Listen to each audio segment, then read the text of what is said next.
Olá, começa agora o JR Entrevista. O governo trabalha para pacificar a controvérsia sobre a existência ou não de um vínculo empregatício no trabalho via aplicativo, seja ele de transporte ou de entrega de mercadorias.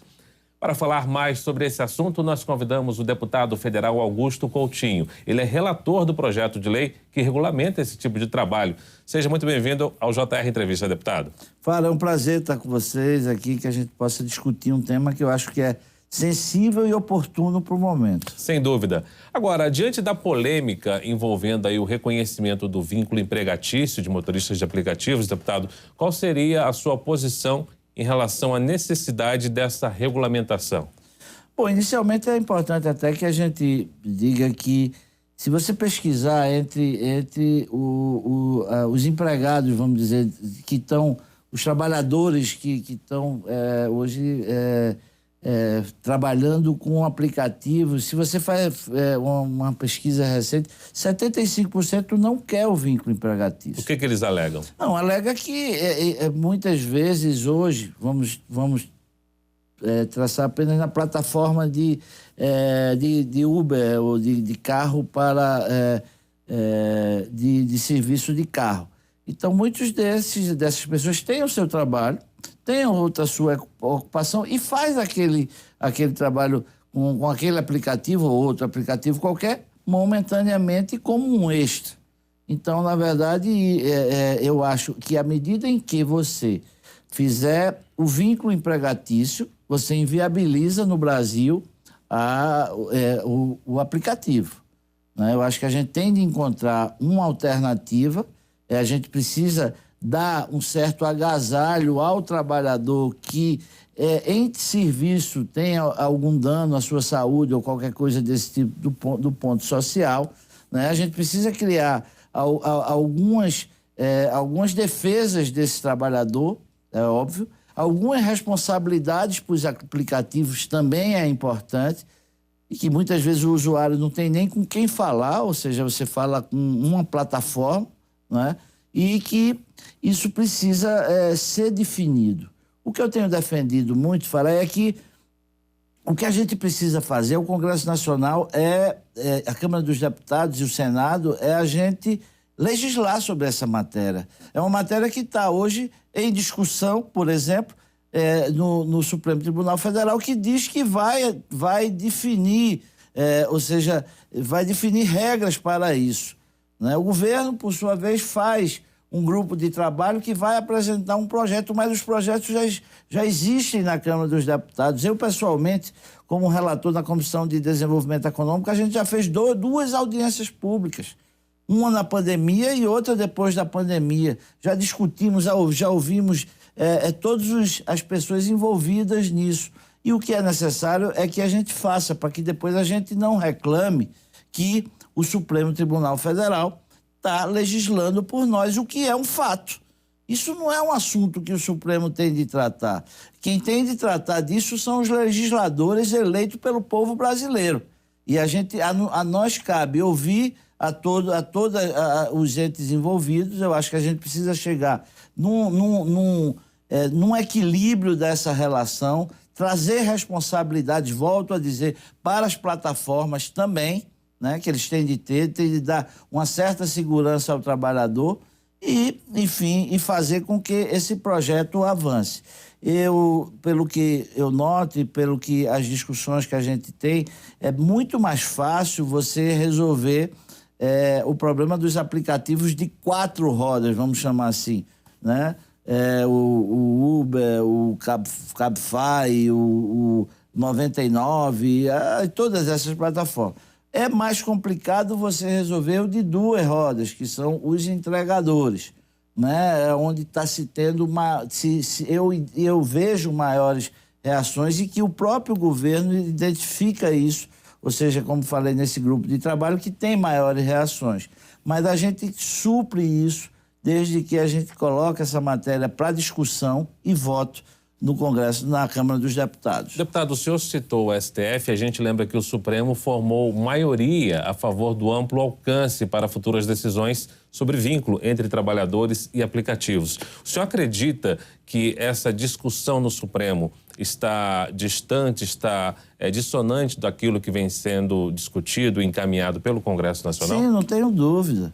Porque à medida que, se o Supremo amanhã decide que existe o vínculo empregatício, você inviabiliza no Brasil, ou vai ser um dos poucos países do mundo que não vão ter esses serviços. E queira ou não queira, esses serviços hoje estão incorporados na nossa vida. Essa é a realidade. Está incorporado. A gente hoje, muitas vezes, as pessoas hoje, às vezes, tinha um motorista e não tem mais porque usa, tinha carro e não tem mais porque usa o aplicativo como alternativa de locomoção. Então, você não pode chegar e não cabe, com todo o respeito que tem a Suprema Corte do Brasil, não cabe a ela estar discutindo ou legislando, muito pior do que isso, o que deve ser feito ou não com os aplicativos. Cabe ao Congresso Nacional. E é isso que eu tenho dito, e já disse ao presidente Arthur Lira, já conversei com vários líderes sobre isso. Com essa decisão do Supremo, vou intensificar ainda mais essa discussão, porque, olha, não dá para a gente chegar e deixar que a Suprema Corte esteja fazendo legislação todo momento no país. Isso não está certo, a população não concorda com isso, e eu acho que esse é um momento a mais para a Câmara dos Deputados se reafirmar, ou seja, se afirmar como de fato constitucionalmente, né, e eleito para isso pelo povo brasileiro, para que a gente faça as leis que estão precisando ser feitas. Essa é uma. Existe assim, uma lacuna muito grande.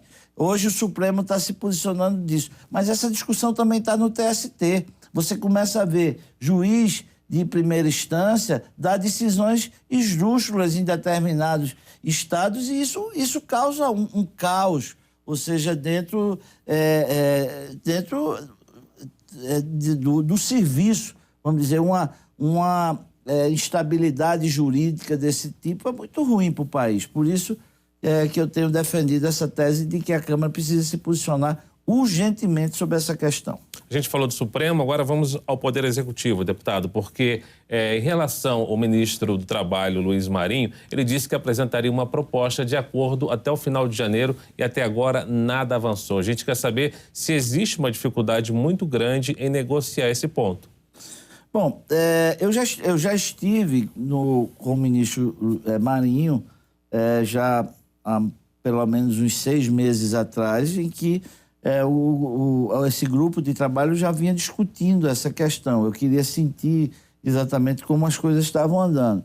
Eu entendo de que, segundo as informações que sei, existem avanços, ou seja, de acordo, volto a dizer, já com a questão das 4 rodas, mas o problema existe nas 2 rodas, inclusive aí com a criação de sindicatos específicos, a obrigatoriedade disso, que eu acho que já complica bastante essa questão, ou seja, você não tem que puxar a questão de ter o sindicato é importante, tanto de um quanto de outro, mas essa não é uma questão central de um projeto desse, ele tem questões muito mais importantes. Então a gente está aguardando aí, eu não sei qual é o time do governo, não sei quando é que o governo vai fazer isso. Agora, independente disso, Fara, existem vários e vários projetos. Existem 52 projetos na Câmara dos Deputados que tratam de tudo sobre isso, né? Então, que a gente pode,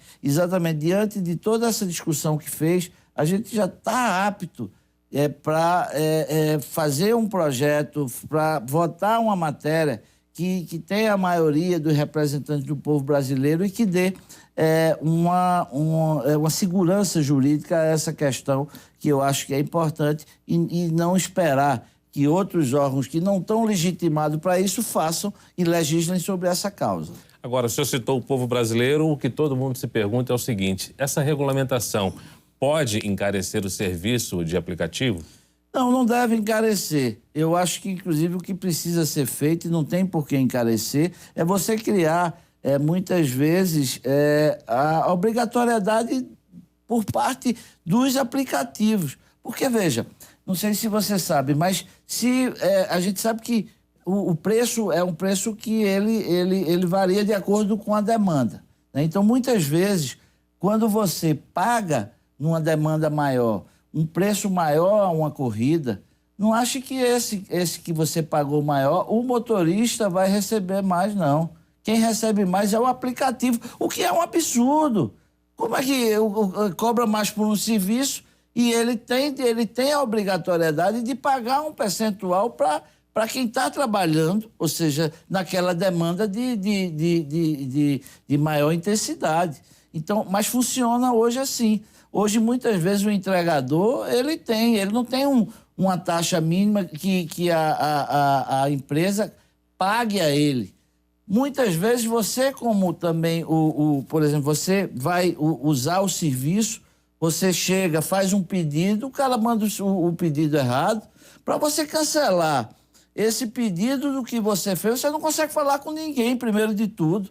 Você não sabe nem com quem fale. Isso já aconteceu comigo. Ou seja, como é que você pode ter uma relação dessa que não tem a responsabilidade? Você fala com a plataforma, né? E você vai responsabilizar quem? Né? Então, a gente precisa ter regras para isso, precisa definir responsabilidades para isso. A gente precisa ter a consciência de que se a gente vai e mete essa relação no contexto das leis trabalhistas do Brasil, inviabiliza essa relação, mas aí a gente tem como fazer, sim. É uma discussão que está hoje em todo mundo tendo essa discussão e a gente precisa fazer no Brasil e definir as nossas regras no Brasil, de forma que, volto a dizer, a gente mantenha a condição de ter essas plataformas, porque elas estão incorporadas na nossa vida. Eu tenho certeza, se você ouvir o nosso, quem está nos assistindo agora no programa, eu tenho certeza que a maioria deles concorda que se tem esse serviço, né? Então, a gente precisa criar regras para isso. A maioria do povo brasileiro quer os serviços porque eles estão incorporados na nossa vida. Agora, a gente precisa definir como é a relação do trabalhador, agasalhar o trabalhador, dar segurança ao trabalhador, dar segurança às empresas, dar responsabilidade também, definir essa regra do jogo para que a gente possa ter assim um convívio harmonioso e de responsabilidade. Bom, eu lembro que você pode assistir ao JR Entrevista na Record News, no portal R7, no Play Plus, no Jornal da Record, no JR 24 horas, à 00:30 e também nas nossas redes sociais. Deputado, agora entrando um pouquinho mais fundo no cenário político, a gente quer saber, por exemplo, como é que anda a questão da reforma tributária lá na Casa, lá na Câmara Federal. Bom, nós já avançamos esse momento, né? A reforma tributária, ela já foi votada nos temas, nós votamos, ela foi para o Senado, teve mudança, voltou para a Câmara, a gente já votou ela, o presidente já sancionou. Agora, o que fazer agora? Agora você tem uma série de leis ordinárias que são oriundas de um texto base que a gente definiu na reforma tributária, que já está sancionada pelo presidente, que aí são também muitas discussões. Mas eu acho, fala aqui, a gente teve um avanço muito grande. Eu estou na Câmara dos Deputados já no meu 4º mandato. Eu sempre ouvi que se dizia que no Brasil tinha 3 ou 4 reformas que eram fundamentais. A primeira era a reforma política. Às vezes as pessoas reclamam e dizem, não, precisa de uma reforma política. Não, nós já fizemos a reforma política. Nós não tivemos, foi maioria num consenso de que tipo o formato da eleição que a gente quer. Mas a gente já votou voto distrital, sim ou não. A gente já votou voto em lista, sim ou não. Nenhum desses teve maioria. Eu já votei isso. Presidia a Câmara na época, Eduardo Cunha, né? Aí você fala, reforma trabalhista. Nós votamos a reforma trabalhista no governo Temer, e que eu acho que foi um avanço muito grande nessa relação de patrão com empregado, sem tirar os direitos do trabalhador. Aí, a reforma tributária. Nós votamos a reforma tributária e nós votamos a reforma previdenciária. Então, essas reformas que a gente sempre ouviu que eram necessárias, a Câmara dos Deputados e o Senado já cumpriu essa missão de votar. Eu acho que o Congresso deu uma resposta à sociedade. Dá uma resposta. A gente tem aí a discussão sobre a reforma administrativa, que eu acho que é importante se enfrentar também esse tema, mas são pontos importantes e estratégicos que nós avançamos. Voltando à sua pergunta, a reforma tributária, eu acho que agora nós vamos ter as leis ordinárias, que são de pontos específicos e técnicos que foi abrangente, que na reforma foi aprovado de uma forma mais abrangente para um detalhamento posterior, e eu acho que é isso, a gente vai cumprir essa missão agora nesse ano, para que a gente consolide, como de fato precisa consolidar essa reforma tributária, que vai ser, eu não tenho dúvida, um grande avanço para o nosso país em relação ao mundo. Deputado, vamos falar um pouquinho do projeto de lei 566 de 2021, de sua autoria, que propõe limitar o número de ações de controle de constitucional para que cada partido político com representação no Congresso possa impetrar por ano. Como é que é isso? Bom, deixa eu explicar. Mais uma vez, hoje, a gente ouve constantemente, aonde a gente anda, dizendo o Supremo Tribunal Federal está demais, ele está legislando sobre tudo. Uma certa culpa disso aí também é nossa. Porque o que é que acontece na Câmara dos Deputados? Isso hoje, como funciona? Qualquer partido político, qualquer governador de estado, presidente da República ou prefeito de capital, ele pode mandar para o Supremo Tribunal Federal e arguir a constitucionalidade, presidente de sindicato, constituir a constitucionalidade sobre algum tema. Então, muitas vezes, quando a gente ouve o Supremo, por exemplo, um tema que é muito sensível à sociedade, discutir sobre o aborto, por exemplo, ele está discutindo porque ele foi instado para fazer isso. Então, muitas vezes, os partidos políticos, e, como eu disse, já há 4 mandatos na Câmara, vejo que, às vezes, um partido, quando um é oposição, o outro eu já vi todos os lados de oposição, né? Então, quando o cara é oposição e não concorda com uma decisão, aí pega o partido político e entra no Supremo Tribunal Federal. Então, o que é que você faz? Você superlota o Supremo Tribunal Federal para começar a definir, e muitas vezes definir coisas que estão na legislação, que são da importância nossa. O que é que eu quero com a lei? O que é que eu quero fazer? Eu quero limitar o número de ações que pode fazer. Você tem aqui, eu não vou aqui na entrevista mas tem 2 partidos, um de direita e um de esquerda no Brasil hoje, que quase toda semana estão judicializando uma decisão, porque discorda. Isso não pode acontecer, isso é um abuso, tanto porque você pega o Supremo Tribunal Federal e faz com que ele esteja superlotado de ações, de arguições de ações constitucionais, e você muitas vezes está dando o direito a um ministro do Supremo Tribunal Federal a fazer uma interpretação que ele acha que deve ser feita para que se torne lei no Brasil. A gente não pode aceitar isso. Existe um incômodo da própria Câmara, dos próprios parlamentares em relação a essa situação, próprio Congresso judicializar uma série de temas? Não, existe sim. Existe hoje aonde você vai, e todo dia, se você vai, liga na TV Câmara, você vai ver a discussão sobre isso, que o Supremo está legislando pela gente e tal. Muitas vezes a culpa é nossa, né? Não são todas. E o Supremo está, no meu entender, avançando o sinal, avançando a linha, como se diz. Mas, muitas vezes, a culpa é nossa. O nosso projeto, o que é que ele quer é limitar com isso. Ou seja, se você pega e limita a duas arguições de cada partido político, você vai começar a ter ao presidente de um partido ter a responsabilidade quando vai instar o Supremo Tribunal Federal para fazer uma pergunta sobre isso. Então, na verdade, a ideia nossa é exatamente limitar o número dessas ações que eu tenho certeza que no Brasil é abusiva. Muito bem, JR Entrevista vai para o intervalo. Na volta, a gente fala mais com o deputado Augusto Coutinho. Continue ligado.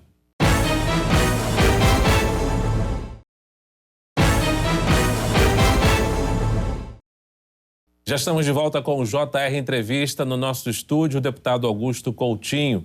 Deputado, vamos falar sobre o programa Desenrola para pequenas e microempresas. O governo federal lançou aí esse programa para que pessoas, cidadãos pudessem quitar suas dívidas, limpar o nome. O senhor defende um programa semelhante para pessoas jurídicas, para empresas, por exemplo? Fala, nós fazemos parte da Frente Parlamentar das micro e pequenas empresas. E a gente já vem discutindo essa matéria, uma matéria muito importante. O deputado Jorge Goit, o deputado Hélio Salomão, Salomão, também a gente vem, nós já tivemos inclusive audiência com o vice-presidente da República, levando essa proposta ao presidente Geraldo Alckmin, ministro Geraldo Alckmin. Já estivemos, inclusive, na Secretaria da Fazenda do Governo Federal também discutindo essa ideia, e foi muito bem aceita. E, posteriormente, foi feito um projeto de lei do deputado Jorge Goit, em que eu sou coautor, já apresentando uma proposta para que fosse feito esse desenrola. O fato é que a gente conviveu com o episódio da pandemia, que foi um caos para vários setores. A Câmara dos Deputados e o Senado também, nós socorremos alguns setores, o que foi importante para que a gente sobrevivesse o emprego e a economia na pandemia. Eu acho que foi feito com ações importantes e eficazes, mas a gente esqueceu do pequeno. O pequeno não teve uma coisa específica sobre isso. O governo federal fez o programa Desenrola a Pessoa Física, como você disse no início da pergunta, e muito bem sucedido, né? Mas a gente precisa cuidar do desenrola da pessoa jurídica, e essa é a proposta. Então nós fizemos a proposta. Eu tive, inclusive, recentemente em audiência, junto com o deputado Jorge Goit, com o ministro Márcio França, das pequenas e médias empresas. O ministro, inclusive, nos colocou que o governo já assimilou essa ideia, que o presidente da República já concordou em fazer com que isso se torne uma realidade. Ou seja, então a gente está trabalhando exatamente em efetivar isso e fazer esse formato. O que nós propomos era que teria um aporte aí do governo federal em torno de 10 bilhões, para que pudesse, dentro desse aporte, também trazendo como parceiro as instituições financeiras, como foi feito, ou seja, no Desenrola Pessoa Física, para que a gente pudesse fazer hoje, dar uma limpa em muitas empresas que, devido à pandemia, tiveram dificuldades, o pós-pandemia tiveram dificuldades, e que, com isso, você dá a condição dele voltar a ser... a se estruturar novamente, ou seja, perante o governo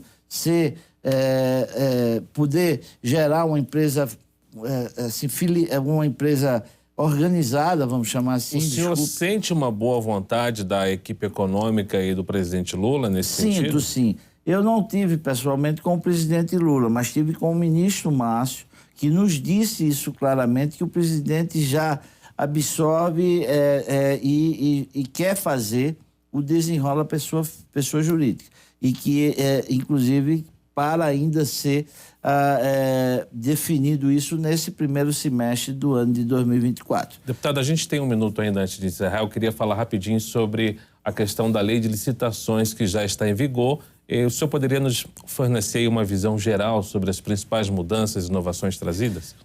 Para essa lei, eu fui relator da Câmara dos Deputados. Na legislatura passada, nós aprovamos a lei, demos 2 anos para que os prefeitos pudessem se atualizar e fazer a lei e poder aplicar a lei. Depois, numa marcha dos prefeitos, eles vieram aqui e fizeram um apelo para que, em vez de abril, fosse até o final do ano, que foi o final desse ano de 23 passado, e agora a lei começa a valer. Então, rapidamente, a lei, ela traz avanços enormes, ela traz transparências maiores, ela traz penalidades ao mau gestor, ela traz responsabilidades também ao ente público, porque muitas vezes a obra paralisa ou o serviço não sai. A culpa não é do fornecedor, não. A culpa é do Estado, que não paga, que faz a promessa. Se você passa de um governo para outro, o governante que assume não acha que não é responsabilidade a obra do outro. Isso é que acontece no Brasil. Então a gente começa a criar parâmetros e punições, tanto para o mau gestor, o gestor desonesto, como também para o governo, que precisa ter responsabilidade com as suas contratações. Em linhas gerais, eu acho que é um avanço muito grande, traz transparência, a gente cria um portal nacional de licitações, ou seja, todas as licitações públicas do Brasil têm de entrar nessa plataforma, nesse portal. Então se você é um bom gestor, em qualquer prefeitura que você tiver, você vai saber quanto foi comprada uma caneta no IAPOC. E você vai saber que, efetivamente, se você está comprando caro ou barato. Então, em linhas gerais, eu acho que é um avanço para o Brasil.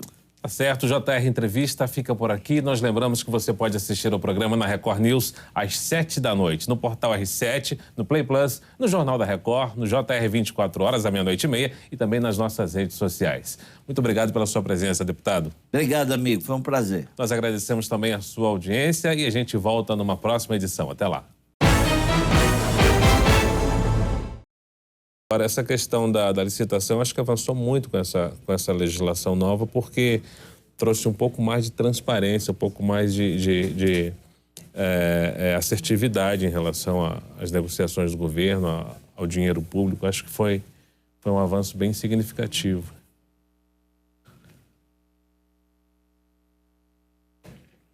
Deputado, agora você olha para a câmera do senhor, para frente. Fazer uma foto do senhor, deputado. Dá uma puxada no paletó, por favor. Isso.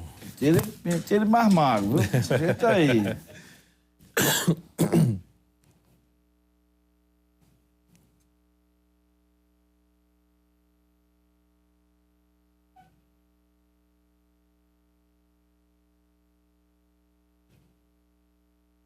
Se eu tiver gordo, eu brigo com o cameraman aí da Isso, minha briga frente. com ele. É com ele aí.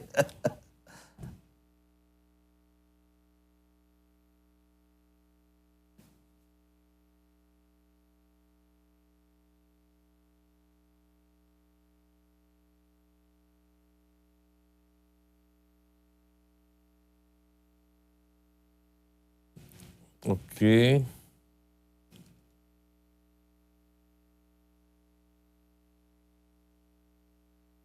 Mírcia. Ah, tá. Mírcia, posiciona na abertura, por favor, para a gente gravar aquela chamadinha daqui a pouco. Mas, deputado, acho que a gente falou de bastante tema, né? Foi bom. Não, esse negócio da licitação tem uma coisa que